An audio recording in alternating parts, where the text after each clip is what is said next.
Hey guys, Strong Studios back again. It's Alex. And it's me, Noah. And we are back after a little bit of a hiatus following our excursion to Toronto. I'm sure you guys have seen the video of our road trip. If not, stop this video, go watch that one, and then come back and we'll join us. Okay? We'll wait for you. Okay, how'd you guys think of that video? It was pretty awesome, wasn't it? I enjoyed it. I got a little choked up at times. Yes, it was very emotional. I hear early Oscar buzz is the word on the street. Oh. Yeah, you know. Well. So we're not gonna get too big for you guys. Don't worry, we're gonna come back, but we're gonna keep it real, you know. Down to earth. Yeah. We're grounded. All right. Well, on this episode of Running the Ropes, we're basically gonna cover a little bit of everything. We're gonna cover Extreme Rules because we're not gonna do a full review on it because we're so late. But hey, you know, everyone knows that we're always fashionably late to parties, and that's us for reviews. Yeah. So. Got some TNA buzz. ROH, just a little bit of everything across the board. Yep. Alright, well let's start things off with Extreme Rules. This was the pay-per-view back early May, I don't remember when. We'll start things off with Cesaro versus RVD versus Jack Swagger. Very basic triple threat match, not really anything groundbreaking or memorable. You know, Cesaro looked like a beast at the end with Rob Van Dam, that's about it. Yeah, didn't we have trouble with it? We did have trouble with it, but I rewatched it. I didn't get a chance to rewatch it. It was nothing really special. And then the second match was Rusev versus R-Truth and Xavier Woods, and of course the squash match. Although I will say Rusev is starting to grow on me a little bit because I see like some of his ability in the ring, but he really is not progressing as far as I think they want him to. Yeah, I don't really see it in him. Yeah. And I think we've touched on guys that have to do squash matches before, and yeah. I just don't see what his appeal is. We were talking about this privately. It's like we think it's like WWE now. Every time a big guy debuts, they want to make him the next Brock Lesnar. You know, because when Brock Lesnar debuted after WrestleMania, he just came in and started destroying everyone. Right. But the thing was with Brock Lesnar is when you looked at Lesnar, it's like, yeah, that makes sense for this guy to be destroying people because he looked like a fucking monster. Yeah, you know. Exactly. And it worked, and it was unique, and it was something we'd never seen before. But now we see it all the time. You need to go back to the drawing board and figure out something new. Right. So. I mean, we saw it with Ryback, and that was Tensai. And the thing is, Ryback was doing stuff that was actually pretty impressive. Yeah. But now, yeah.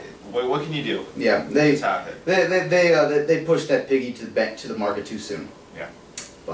And then we had Biggie Langston versus Wade Barrett. This actually was a really good match, very good undercard match, I thought. Yeah, I was kind of interested going in. I was like, yeah, you know, there's been a lot of buzz about Wade Barrett and Bad News Barrett. People like that now. Yeah. You know, this gimmick is getting over. And so I was like, this is it, you know, is Barrett going to bring his same old kind of boring match? And this was fun. This was good. I thought this was he's actually, I think he's kind of gotten good at being that, like, he's supposed to be like the brawler kind of guy, and like he's actually doing pretty well at that gimmick now, I think. Yeah, I agree. So this was fun. I think next was the Evolution Shield match. We don't have the matches written down because we were unprepared, but we'll just cover things willy-nilly. This match was the fucking match of the night. Evolution Shield, man, these guys delivered big time. This was awesome. This was exactly what they needed it to be. Everyone looked good, I thought. Dean Ambrose being just this aggressor was great. I love that. Yeah, I love that style. awesome. Seth Rollins is still a fucking maniac and is on his way to He looks better and better. And this is one of those matches that, like, he looks like a main. Yeah, oh, absolutely. Good push. And Roman Reigns, I am absolutely behind the idea of this guy getting pushed as like the next big superstar. I'm totally fine with it. He's definitely got talent. He's got what it takes, I think. Yeah, I think so too. And and Evolution was good at what they did. They were fun, and this was just a very, very, very good trios match. And to me, like, this was kind of a dream match, you know? Yeah, absolutely, yeah. It was exactly what it should have been. Exactly, I think so too.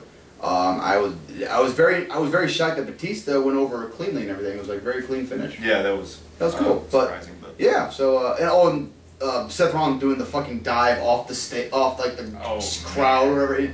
That was like, holy crap, man. It was like something out of ECW, man. Like, that was crazy. Right. So big thumbs up from this match. I think I ended up giving like 4 1/4 as like my final rating. Yeah, I think I did that also. Yep.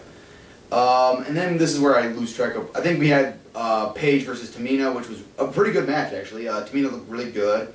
Paige, I really like Paige a lot. Yeah. And I think the more you keep using this woman as a real wrestler and let her keep wrestling, you know, legitimate wrestlers in the Divas roster, the better.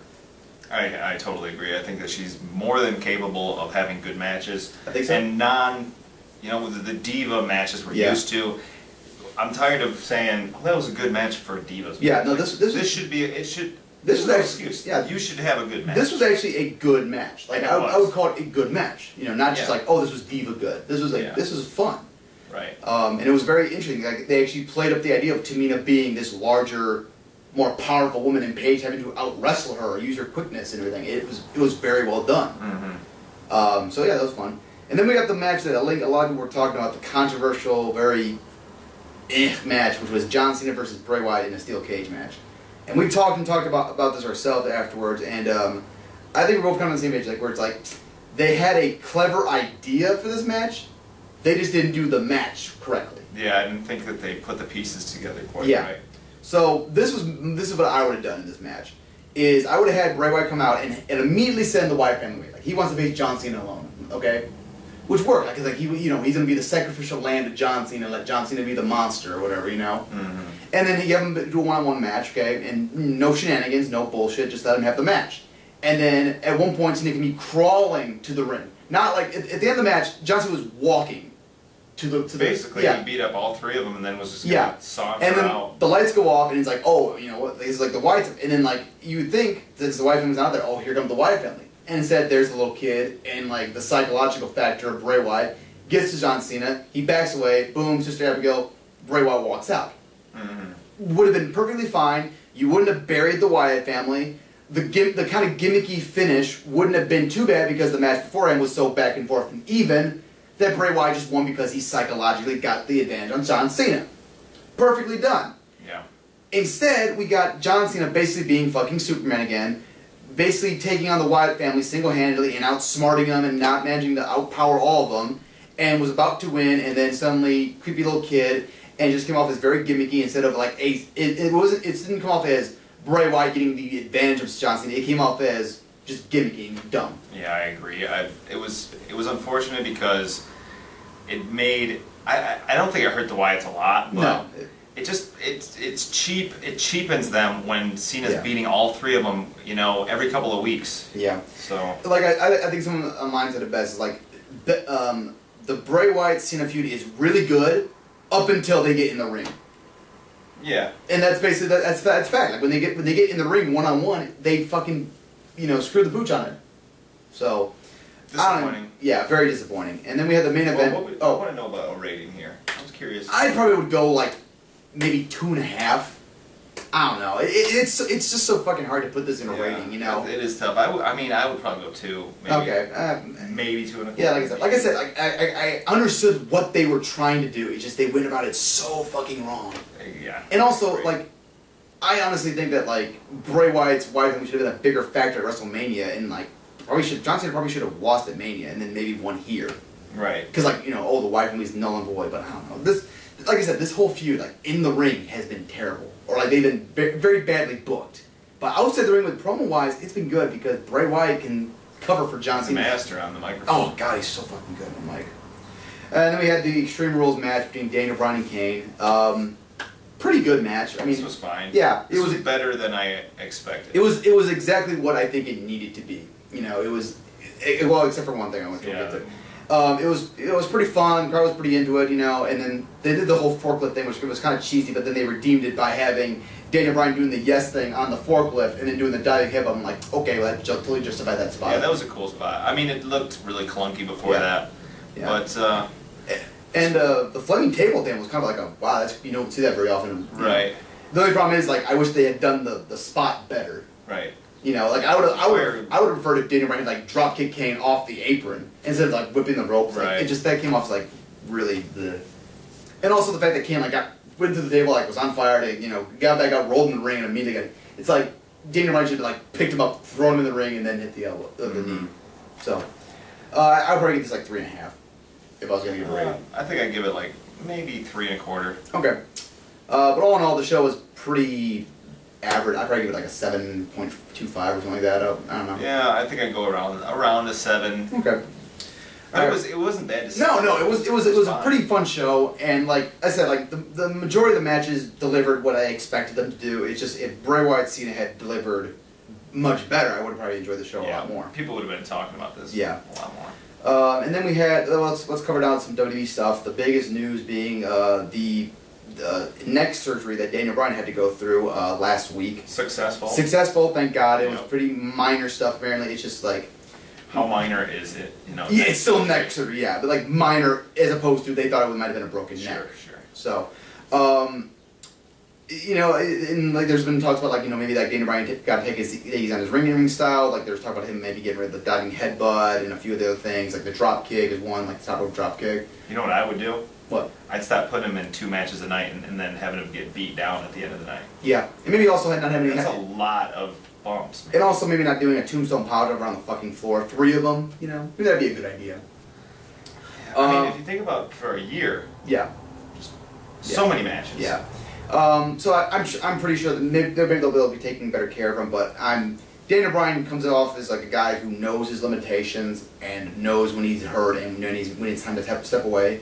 I mean, this is a guy that when he was in ROH and on the Indies, he very rarely took time off. I mean, like the only time I can ever think of was the orbital bone, which he took barely any time off for, and then his shoulder in 2005. It didn't take much time off for that. Yeah. So I don't think this is going to be the end of Daniel Bryan's career, but they're going to build it up as a big return, which is smart business. But we don't know what they're going to do with the belt. That's up in the air. And like right now, though, they're kind of got their asses covered because the Shield and Evolution is kind of the main event feud, so that can cover for right now. But as soon as that's over with, you got, which I think could be as much as early as the next pay-per-view. Yeah. You're kind of up in the air on what's going to happen now, and I don't know. There's a possibility maybe like a tournament would be kind of cool, like crown like a champion until Bryan returns, and if SummerSlam build up this big, you know, unification match. Similar to what they did in ROH. Similar to what they did in ROH. Similar to what they do in UFC. You know, have like a champion crown while the other champion's gone for surgery or whatever. Or I mean, I would like the match at SummerSlam to be Lesnar versus Bryan. I think that would be awesome. Would be the best option, but my thing is though, as much as I want to see that match, the thing is like, is it too risky to put Bryan in a match with Lesnar coming off of a neck surgery? Like maybe you could wait to put that at Mania. It's possible, but when do you want to get the belt off Bryan? And I would have Bryan go into WrestleMania. I'd drop dirt to him in the fall, you know, and then build an angle where like he wins it back for WrestleMania, you know. But in my money, Lesnar should. I think maybe even Lesnar have Lesnar win the Rumble. Maybe. Really? I was thinking that champion. If Lesnar was the champ going into Mania, that could work too. Like maybe him. I don't know. There's a lot of things they can do. Like it's kind of like, you know, it's definitely a match they're gonna do. Like that's like the word on the street. Like that's a guaranteed match in the works. But my thing is like, I guess it kind of depends on when Bryan comes back. Because if Bryan's first show back is gonna be SummerSlam, I would not want to put him back in the ring with Lesnar because Lesnar is gonna hurt him, or at least Bryan's gonna have to be taken care, or we're gonna have to be careful. Right. So I guess it depends on when Bryan comes back. But you could very well play up the idea that like Bryan goes into the match with Lesnar hurt, and he loses, and that way you can build up to Bryan getting healthier and like he's going to face Lesnar at 100%, and like then he conquers the beast. Right. So it could work. So I guess we'll have to wait and see. Also, going on is like obviously the Evolution Shield match feud, which is still going on, which they're really building up well. I'm thinking everything points to a Roman Reigns versus Triple H at SummerSlam. That's got potential. That should be pretty good. Yeah. Is there much else going on in WWE? Like it's kind of a quiet time right now. Like there's stuff. Oh well, we got Cesaro versus Sheamus, which they're doing a very nice little mid-card feud, which I'm enjoying. I like Cesaro getting. Yeah, I love that. I'm getting a better push. Got more and more NXT guys getting kind of like the rub. Like they have a NXT live special coming up pretty soon, which has Adrian Neville versus Tyson Kidd for the NXT title, which could be cool. The Ascension taking on how do you pronounce El Local? El Local and Kalisto. Okay, it's formerly Samurai Del Sol. Natalya versus Charlotte, I think. Yeah. I think so for the vacant NXT Divas title. Sami Zayn versus Tyler Breeze, which apparently Tyler Breeze is really improved. I know the guy had a really cool gimmick, but he wasn't really good as a wrestler. From the triple threat match, from what I saw, he looked pretty good. Okay, yeah, that's good. That's good because like his gimmick was really clever and like was kind of interesting. And like, he looks like he can obviously improve, but he definitely didn't really hold the match back. Okay, a lot. And that's good enough, right? Right, that's what you ask for from a guy. So that's gonna be really fun. I'm kind of looking forward to seeing that. And also speaking of WWE, like let's just talk about the fact that WWE is about ready to get quite possibly the biggest boost of talent they've had in years. Oh man, almost maybe ever. Yeah. Well, let's these are like basically the for sure names. Kenta from Noah is going to WWE. All signs point to that right now. Yes. Prince Devitt, probably one of the best juniors ever in New Japan. I mean, this is a guy who's if I was WWE though, I would absolutely have him keep the body paint gimmick he's been doing on the Indies. That's awesome. You know, maybe for WrestleMania or pay-per-views, it's a cool gimmick, and it's really, you can market the shit out of that. And if nobody's seen this guy, but you follow NXT, the reason that they wanted to bring him in was because he had a match with Adrian Neville in Japan. Yeah. So if those guys had matches, that would prepare, because your mind is about to be blown. Prince Devitt is easily one of the best junior wrestlers in the world right now. He's amazing. And his cardio is out of control. Yeah, and great talker too. He's a great talker. He can be a face, he can be a heel. So I'm really interested to see what they do with him. These are some guys that are rumored to be signed. They're not for sure yet.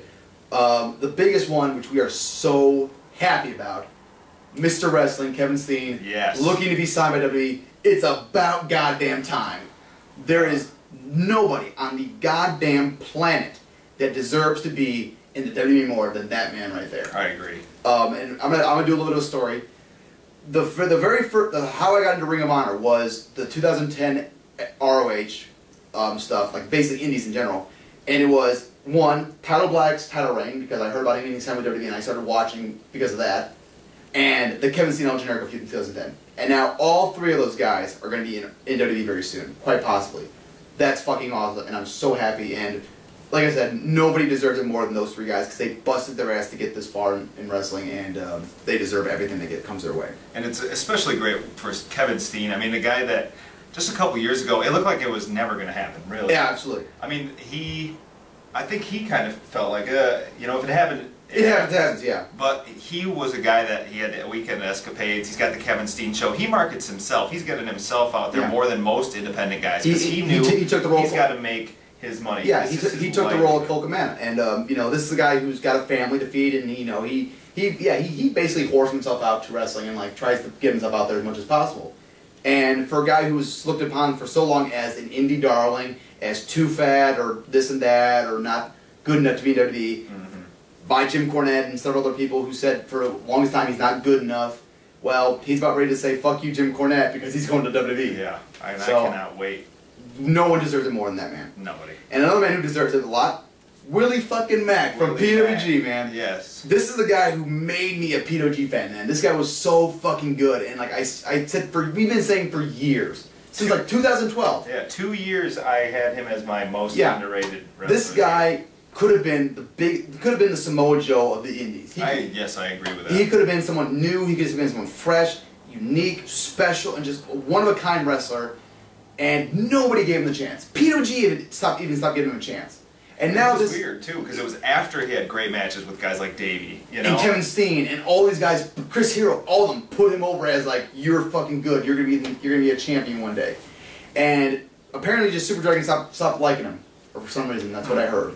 And now he might be going to WWE. He's got to go through the medical screening, but all signs point to him. Like, he's on the radar at least, and that's a good thing. Yeah, that's a big thing. WWE's also looking at Kota Ibushi right now. Yeah. I don't think he's going to be signing though, because according to a guy I know, Kota Ibushi is actually getting tired of working with the New Japan guys because it's just too much work for him, like too many days wrestling or whatever. So he might just go back to working for DDT, which that's cool, but And honestly, if I was Kota Ibushi, WWE doesn't really use Japan guys very well, and I think the only reason Kenta's going to get so far is just because of how different he is. Exactly. And the fact that he's good friends with Bryan helps too, and I think just like how fucking much of a badass that man is. Right. But that's 4 guys that are going to go to the WWE pretty soon, and even if you get 2 of them, You know, that's 2 fights are guaranteed. Like that's main event quality right there. Yeah. So totally agree. Holy shit, man! Wrestling is about to get very interesting. Yeah, and that's not even all of it. I mean, yeah, and we got we can just talk about New Japan. Yeah, we'll cover it all.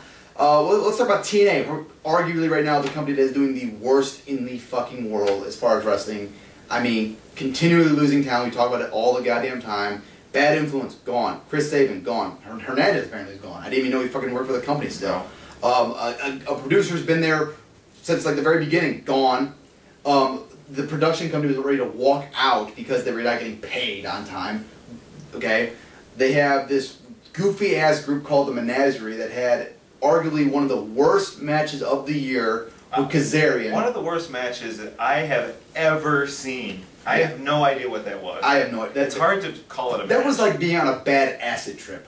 A horribly bad one. Yeah. I mean, it was the most like clusterfuck Vince Russo shit I've ever seen, and it was Kazarian's last match for the company. So, way to show your respect to a guy who's been there for like 10 fucking years. Hey, he won. Yeah, yeah, by DQ.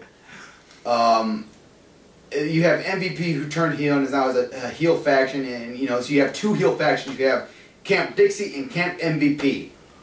What's better than one heel faction? How about another one? That didn't make any sense. So like he came in and took the power from the evil, and then now he's a bad guy, and it's like that was so pointless. I know, it's so fucking bad. It's just. But I mean, I haven't really seen. I've stopped watching. I've stopped caring. You know, out of sight, out of mind, basically. And I'm just hoping that more guys. I hope that Sabin, he's gone, so I hope to see him. He's been booked for quite a few indies, including already signed is him going to AIW to face Kevin Steen in June for their Absolution 9 show. So check that out, because that's gonna be Steen. That might be one of Steen's last very matches, well could be. So I think that is right before Best in the World ROH show, which could be his last show. We'll cover that in a second. So yeah, that's great for Sabin. Would love to see him go to Japan and maybe team with the Motor City Machine Guns once more. Maybe not even in Japan. Maybe over here. Well, actually, and maybe we'll cover something where maybe he could show up with Chris Sabin or Alex Shelley and Kushida. Stay tuned. Anyway, but yeah, so TNA just die quickly, and you know, here's a gun, here's a bullet, just kill yourself, please. The sooner the better. Okay, let's switch over to ROH. I don't think we talked about them having a pay-per-view pretty soon, right? I think we've mentioned it. Yep, so they're coming back to live pay-per-view, which is awesome after 2 very, very successful pay-per-views thanks to Ustream with New Japan. Global Wars was insane live. War of the Worlds was great live too, although apparently the crowd didn't come off very well on pay-per-view. I heard from live attendants that the crowd was insane. It was fucking crazy there. One of the loudest crowds they've ever heard, apparently, according to some people. Really? So that's great.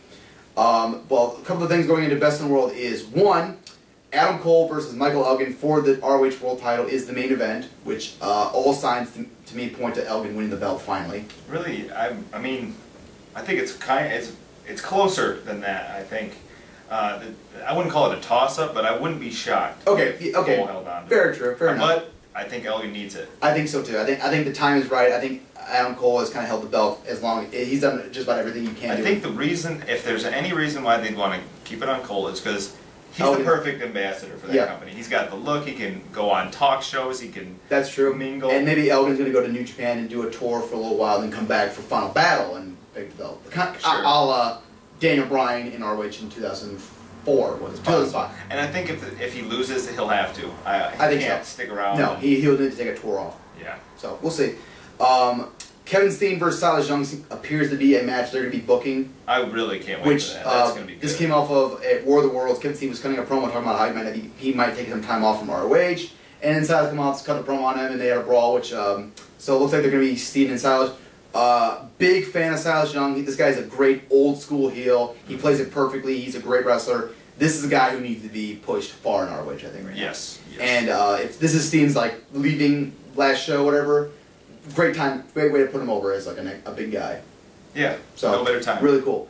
And actually, it'd be cool like if they have Elgin win the belt and then have him feud with Silas, because Silas and him had a great feud in AAW last year where they had some very, very well received matches. Okay. No, 2012. Sorry. So let's see that. And also appearing at Best in the World is the best I think in the business. Had to do that. Bad influence. Christopher Daniels is confirmed to be there, but he's not coming alone. They haven't said who it is because Kazarian is technically under contract, but it's bad influence. Bad influence is going to be there. Which is awesome. It keeps that buzz going for ROH from these New Japan shows. Oh, absolutely. Right on in. I mean, one of the founding fathers of ROH, one of the greatest wrestlers ever in Ring of Honor history. Yeah. Coming back, Kazarian, who is, I think, one of the most underrated guys in wrestling ever. I mean, I was a big fan of Kazarian back in the 2010, like when he was like getting pushed as a main eventer, possibly, and then just nothing ever came of it. So I would love to see those two guys. And yeah. I'd love to. I mean, think of the matches: Red Dragon, Briscoes. Bucks. Yeah, of course, the Young Bucks. It could. The list goes on. Yeah. Too. Oh my God, this is gonna be some fun. There's gonna be some good stuff coming out of this. So yeah, that's a big buzz for ROH, and that's something they really need, and they're keeping that buzz going, man. All right, and let's shift over to well, we just got done watching the CHIKARA pay-per-view. That review will be coming very soon. Yeah. And the biggest news is one. Icarus winning the Grand Championship. Way to go, Icarus. That's cool. Yeah, awesome. Pretty good show. You know, some interesting things happening. But the biggest news is King of Trios coming back. Yeah. Too sweet. Too sweet. Oh, that's the sweetest thing ever right there.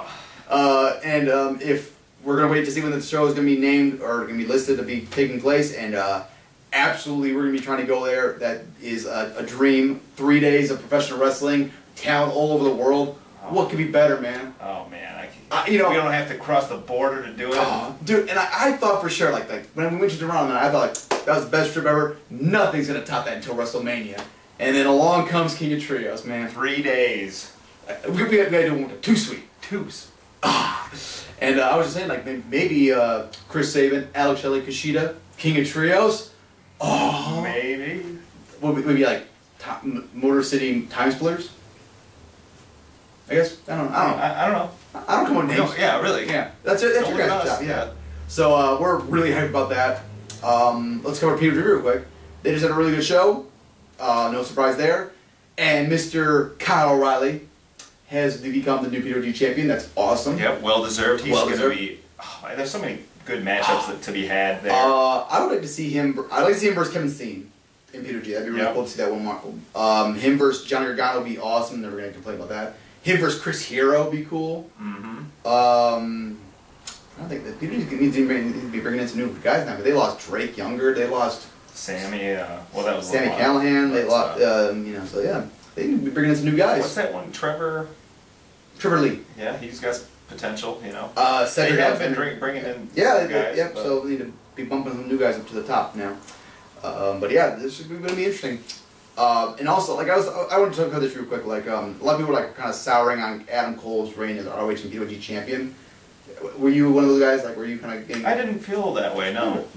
All right, my opinion was just like it was just overexposure. Like he was PWG champion, he was ROH champion. You know. I mean, I'm ready for it to be over. Yeah. But I'm not like, oh come on, let's. Yeah, trademarks like that, which I think it's just because like he was champion in 2 major companies, and he was a heel in both companies. And, like a lot of the same matches were happening. It's just he was a champion for too long. That's possible, yeah. And yeah, that's kind of one thing I'm happy about. Kyle O'Reilly taking the spot, and that's awesome. Love Kyle O'Reilly. He's awesome. Great guy, actually. Well, let's talk about New Japan, I guess, last but not least. They had their big show back at the Yokoshima Arena.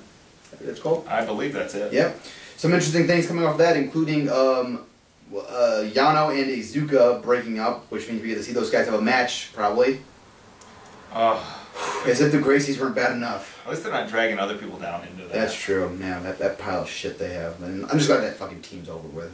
Yeah, that was just was endless. Yeah. In the Bullet Club are now setting their sights on 2 more championships. We're going to be seeing Takahashi taking on Ishii for the Neverweight title next show. That's going to be a good match. That's going to be really cool. Yeah. Because I don't think I've ever seen Takahashi have a really great match. Yeah. No, but if anybody's going to pull it out, it's Ishii. We'll get to him in a second. And Bad Luck Fale taking on Nakamura. They had a really good match at the New Japan Cup final, so that should be good. Yeah, and Nakamura's just fucking awesome. You know, he's the key. Is AJ on this? They haven't announced who his next opponent's going to be actually. Huh. Wouldn't that be? Tanahashi and Makabe are the tag team. Are going after the tag team titles? So okay. Maybe Goto or well. Aren't Goto and Shibata? I don't know. Maybe. I don't know. We'll see. I don't know. But yeah, and Ishii has basically been the MVP of the New Japan this year. I mean, he's been fucking killing it with the match, man. Every time he goes out there, and he looks so believable. Oh, he's great. Man, I am absolutely ready for that guy to get a main event push and be. I would love to see him versus AJ Styles, man. He would beat the fuck out of AJ Styles. Oh yes, he would. He'd beat him into a green board, man. And so yeah, and like I was talking about this online. It's like, you just look at the guys that, like, you know. And well, New Japan apparently is interested, very, very, very interested in Adam Cole coming into their company, which is awesome because I think that'd be a really cool thing. And a good way to keep Adam Cole off ROH television for a little while, like keep him busy, is to have him lose the belt and go to New Japan, or have Michael Elgin do that. Sure. And I've heard that they had some interest in Elgin also after those 2 shows. Not surprising. I mean, no. he fucking killed it in that match against Okada and AJ. So yeah, so New Japan getting possibly Adam Cole and Elgin. That's awesome. And I wouldn't be surprised to see the Briscoes go there, too, because they were talking about going to the Tokyo Dome. That'd be sweet. That'd be awesome. Against Bullet Club. That'd be really cool. ROH getting Bad Influence. WWE getting Kenta, Devitt, Steen, Willie Mack. Just look at all this talent. Yeah. Just rising Meanwhile, up. TNA, they have some guy named Bram or whatever that came in. Mike Knox and his group. Oh, God. Yeah. Just dare to compare the talent being brought into one company compared to another. But pretty sad. Honestly, you know, I've heard a lot over the years, like, wrestling it's never coming back. It's not going to have a boom period. It's dying. Fuck that, man. Wrestling is alive and well, you know? It's just, you got to look somewhere else for it sometimes. Exactly, man. Wrestling is more alive nowadays than ever, man, okay? In my opinion, like, 2013 was the year where wrestling took off again. 2013 was a fucking amazing year for wrestling. Okay, more and more companies have stepped up their game and really pushed to be big names, like, you know, AIW, those 2 companies stepped up huge. Beyond Wrestling, CZW stepped up their game last year. They've been pushing hard to be recognized as a legitimate company. Right, and the thing is, like, now with, I don't want to go too far off, but with technology the way it is, it's so accessible that small companies like CHIKARA can make their product look really good, and turn around and have DVDs out the next day. Absolutely. Video on demand's ready to go, you know, and that's huge in this kind of business. That's why WWE having a television deal is such a big deal. It's because it's right then. Oh, well, we didn't even mention about the whole, them losing a shitload of money. You want to talk about that, or do you not even care? Yeah, I heard their stock dropped about 43% or something. Vince lost like $360 million in one day. That's rough. That's rough, man. I guess that's because they expected to get more for their television deal than they got. But that doesn't affect me, or probably most of the people watching this. So. No, probably not. So, unless you invest in WWE stock, which, sorry, you're fucked. But hey, if you don't, now's the time, because it can't really go anywhere else but up. Okay. So.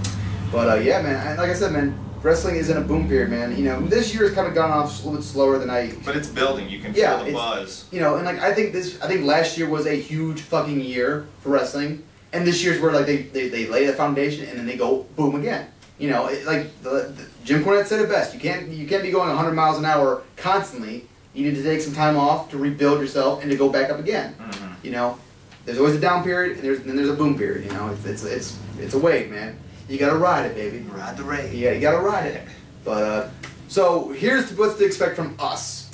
We will have CHIKARA pay-per-view very soon. We're gonna film that today, later on. We will be having ROH and New Japan shows, the Global Wars and War of the World. We'll be reviewing that. We'll probably go more in depth with Global Wars since we were there live. We can talk more about that one. PWG, All-Star Weekend 10, DDT4 and Mystery Vortex 2 are coming. We're just very slow. As well as New Japan's Invasion Attack, Wrestling Dantaku, and back to Yokoshima Arena. We're working on it. Like I said, we're slow, we're busy, we have other shit to do, we have other things to do besides wrestling. We like to watch wrestling, we just don't have time to review it very well. But hey, it'll come out. It'll come out, it's coming, you know, we're gonna do it, you know.